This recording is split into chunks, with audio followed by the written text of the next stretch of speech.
네, 안녕하세요. 오늘은 탈모의 종류에 대해서 알아보도록 하겠습니다. 우선 저는 이 탈모의 종류를 13가지로 구분을 했는데요.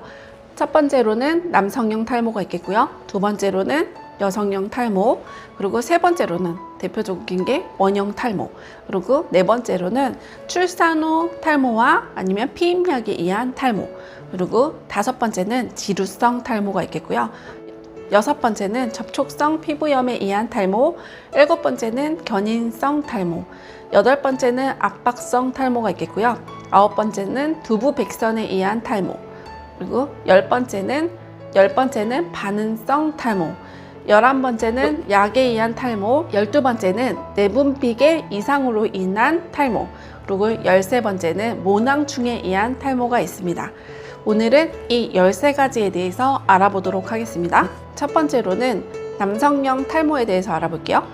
고농도의 남성 호르몬은 수염이라든지 가슴, 코, 아니면 음모, 이마에서 정수리 부위까지 영향을 주는데 보통 호르몬 분비가 많은 사람일수록 탈모의 증상이 심각하게 되기도 해요. 이 밖에도 남성형 탈모는 혈액순환이 잘 안 되거나 아니면 잘못된 식생활, 아니면 스트레스 등의 여러 가지 원인이 되기도 하고요. 보통 두피의 타입은 지성 두피이고요. 그 원인은 유전적인 원인이 주가 되기도 합니다. 이마 모양이 M자로 만들어지고요. 올라가면서 전두부에서 두정부에 걸쳐서 머리카락이 빠지는 형태를 보이기도 합니다. 보통 17세 정도에서부터 시작해서 30대 후반에 이르게 되면서 급격하게 진행되는데요. 초기에는 두꺼운 모가 빠지기도 하고요. 진행됨에 따라서 두껍고 긴 모는 적어지고 점차 가늘어지고 부드러운 연모만 남게 되어 두피가 보이게 됩니다. 안드로겐은 남성의 정수에서 분비되는 남성 호르몬을 총칭하는데요. 주로 남성 생식기의 성장과 발달에 도움을 주면서 이렇게 안드로겐이 증가되면서 수염과 채모도 함께 증가가 되기도 합니다. 원인은 유전적인 남성 호르몬인 안드로겐과 테스토스테론의 과잉 분비에 의해서 5알파의 환원 요소에 의해서 탈모가 촉진하는데요. 디하이드로록시 테스토스테론의 변이에 의해서 두피의 국부적으로 활성화되어 모발이 자라는 기간을 단축시키고 모낭의 크기가 감소되어 탈모가 촉진되기도 합니다. 여성형 탈모, 이거는 정수리 탈모라고 부르기도 하는데요. 현대사회에서도 여성에게도 남성 못지않게 탈모가 많이 나타나고 있으며 크게 증가하는 추세입니다. 여성형 탈모는 정수리 부위가 주로 탈모가 되기도 하고요. 정수리형 가르마 탈모라고 부르기도 합니다. 모발이 적어지고 가늘어지기 때문에 스스로 알아채는 것이 조금 늦어지기도 하고요. 어느 날 갑자기 많이 빠지는 것을 경험하기도 합니다. 여성형 탈모는 의학용어로 안드로겐성 탈모증이라고 하는데요. 모계의 유전과 남성 호르몬의 영향이 크고요. 보통 중년 이후에 뚜렷해지는 경향이 있고요. 갱년기에는 에스트로겐이 감소되고 안드로겐 분비가 많아지면서 모발이 가늘어지고 탈모에 더욱 급속하게 진행이 됩니다. 그 외에도 무리한 다이어트나 잘못된 식생활, 과도한 음주와 환경오염, 아니면 잦은 염색, 파마, 뜨거운 헤어 드라이, 아니면 머리카락을 꽉 묶거나 무리한 힘을 가해서 빗질을 잘못해가지고 무리한 힘을 가해 빗질을 할 경우 잡아당겨서 생긴 견인성 탈모와 한쪽으로만 가르마가 될 경우 그 부위의 강한 자외선 노출에 의해서 두피 손상을 일으켜서 정수리 탈모가 생기기도 합니다. 보통 관리기간은 초기에는 3개월 이내에 만족한 결과가 나타나기도 하지만 심각할 경우에는 1년 이상의 집중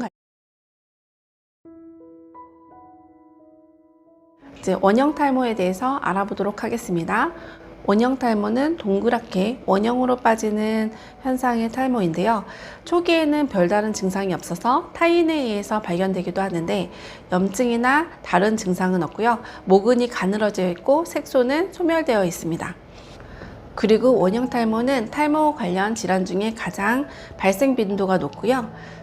정확한 원인은 아직 알 수 없지만 스트레스나 내분비계의 장애 아니면 자가 면역 질환에 의해서 발생된다고 추정하고 있습니다. 남녀 모두 별 차이 없고요. 관리 기간은 1년 이내 호전되지만 재발이 잦으며 치료를 한다 해도 반응이 없는 경우가 많다고 합니다. 그래서 연령 또한 광범위에서 10대 미만의 어린이부터 70대 이상의 노인까지 나타나기도 하고요. 보통 20, 30대 젊은 층에 나타나기도 합니다. 처음에는 하나의 작은 원으로 시작됐지만 점점 크기가 커지게 되기도 하고요. 그리고 스트레스가 완화되거나 했을 때 없어지는 경우도 종종 있습니다. 관리 기간은 초기의 경우에 한 6개월 정도의 만족한 결과가 나오겠지만 심각한 원형 탈모의 경우에는 1년 이상의 관리 기간이 필요합니다. 네, 출산 후 탈모와 피임에 의한 탈모에 대해서 알아보도록 하겠습니다. 출산 후에 2개월부터 급격하게 탈모가 발생되기도 하는데요. 원인은 임신이나 피임약 복용 시 에스트로겐이 왕성해져서 모발이 휴지기로 넘어가지 않고 성장기가 연장이 되는 거예요. 연장이 되면서 모발이 풍성해지고 출산 후에는 호르몬 분비가 정상화되면서 정상으로 이제 돌아가는 거죠. 돌아가면서 모발의 휴지기가 급격한 탈모로 진행이 되기도 합니다.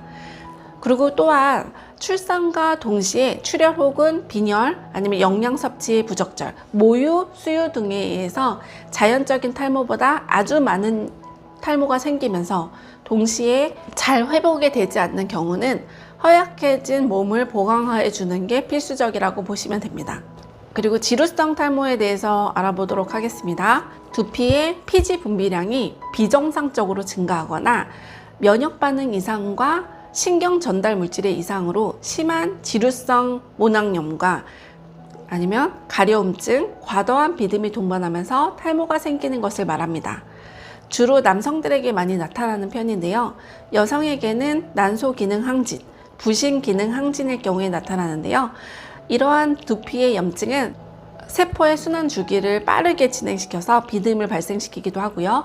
이러한 노폐물과 비듬균이 모공을 막아서 모낭염이나 지루성 습진을 유발하고 모모세포와 세포 분열과 모발의 각화를 막아 성장기의 모발의 수명을 단축시키고 휴지기 모발을 증대시켜 탈모를 유발하기도 합니다. 지루성 탈모를 개선하기 위해서는 주 2, 3회 두피 스케일링을 통해서 두피의 이물질을 제거하고요. 피지선과 한선의 균형을 유지하고 속관리로는 오메가3가 풍부한 생선이나 아니면 비타민C, 미역 등의 해조류 등의 섭취가 지루성 탈모에 도움을 주기도 합니다. 지루성 탈모는 관리 기간은 최소 한 1년 정도를 잡고 집중 관리가 필요합니다. 접촉성 피부염에 의한 탈모에 대해서 알아보도록 하겠습니다. 두피의 염증과 모낭의 각화증을 동반한 탈모 증상을 일으키는데요. 파마나 염색, 탈색 혹은 과도한 스타일링제의 사용에 의해서 두피의 알레르기성 염증에 의한 탈모를 말합니다. 주 1회 스케일링을 통해서 민감한 두피를 진정시키고 두피에 비타민과 수분을 충분하게 공급하고 오메가3가 두피 염증 잡는 데 좋습니다. 관리 기간은 1년 이상 정도 잡고 꾸준하게 관리를 해주시는 것을 추천드리고요. 7번째, 견인성 탈모에 대해서 알아보도록 하겠습니다. 견인성 탈모는 여러분들도 많이 들어보셨겠지만 과도한 빗질로 인한 이제 막 촘촘한 빗으로 과도하게 빗질로 인해서 생기는 탈모를 견인성 탈모라고도 하고요. 그 외에는 부주의한 사고로 인해서 모발이 기계에 밀려 들어가서 생기는 탈모를 견인성 탈모라고 합니다. 8번째로는 압박성 탈모에 대해서 알아보도록 하겠습니다. 압박성 탈모는 가발 착용 등으로 인해서 일어나는 탈모증을 말하거나 아니면 우리가 승모한 머리라고 해서 머리를 꽉 묶는 거 있잖아요. 아주 꽉 묶어서 생기는 그런 탈모증을 말하기도 합니다. 이거는 위축된 모발의 형태로 빠지지만 경증인 경우에는 휴지기 모발로 빨리 진행이 되기도 합니다. 그리고 두부 백선에 의한 탈모에 대해서 알아볼 건데요. 두부에 백선균의 감염이 돼서 전염성 피부병으로 백선균의 표피에 각질층을 감염시켜 점차적으로 목 안에 들어가기 때문에 위축 모발이 되어 탈모가 되거나 모가 끊어지게 되기도 합니다. 이거는 쉽게 설명하면 두부백선, 머리에 곰팡이균에 의해서 생기는 그런 탈모증이라고 생각하시면 됩니다. 그리고 반응성 탈모에 대해서 알아보도록 하겠습니다.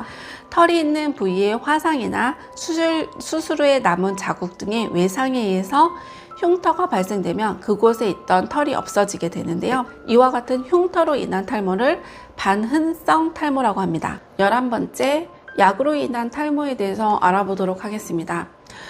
갑상선 기능 억제하는 약을 투여하면 휴지기성 탈모를 유발하고요. 항정신제는 콜레스테롤 합성을 억제하기 때문에 모발의 각화가 제대로 이루어지지 않아서 모발의 발육 장애를 일으켜서 휴지기성 탈모를 유발하기도 합니다. 그 외에도 독한 항암 치료제는 탈모에 영향을 미치기도 하고요. 실제로 저희 샵에 암에 걸리셔서 오셨던 고객님도 계셨었어요. 10년 전에 암에 걸리시고 나서 항암 치료를 8번 정도 하셨던 고객님이 생각이 나는데요. 그 항암 치료 과정에서 한 8번 정도 항암 치료를 하면서 그 이후에 모발이 엄청 많이 빠지셨다고 해요. 근데 그 이후에 좋아질 거라 생각을 하셨는데 원래부터 모발이 얇았던 분이셨고 유전적인 탈모가 있으셨던 분인데 그 항암 치료로 인해서 더욱 더 심하게 탈모가 생기신 고객님도 본 적이 있습니다.